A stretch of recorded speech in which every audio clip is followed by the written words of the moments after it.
Hello అందరికీ. ఈరోజు Friday కదండీ! నేనైతే పూజ కంప్లీట్ చేశాను. మీరు కూడా చేసే ఉంటారు. ఇది టెంపుల్‌లో తీసిన వీడియో అండి.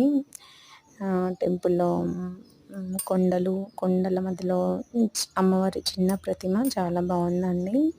ఎటు చూసినా కొండల పక్కకి మంచి పచ్చటి వాతావరణంతో చెట్లు, మళ్ళీ కొండల మధ్యలో అమ్మవారి చిన్న విగ్రహం కూడా చాలా చూడ్డానికి ముచ్చటగా ఉంది. హలో అందరికీ. ఈరోజు ఫ్రైడే కదండీ! నేనైతే పూజ కంప్లీట్ చేశాను. మీరు కూడా చేసే ఉంటారు. ఇది టెంపుల్‌లో తీసిన వీడియో అండి. టెంపుల్‌లో కొండల మధ్యలో అమ్మవారి చిన్న ప్రతిమ చాలా బావుందండి. ఎటు చూసినా కొండల పక్కకి మంచి పచ్చటి వాతావరణంతో చెట్లు, మళ్ళీ కొండల మధ్యలో అమ్మవారి చిన్న విగ్రహం కూడా చాలా చూడ్డానికి ముచ్చటగా ఉంది. టెంపుల్‌లో ఇంకొక పక్కకు స్తంభాలపై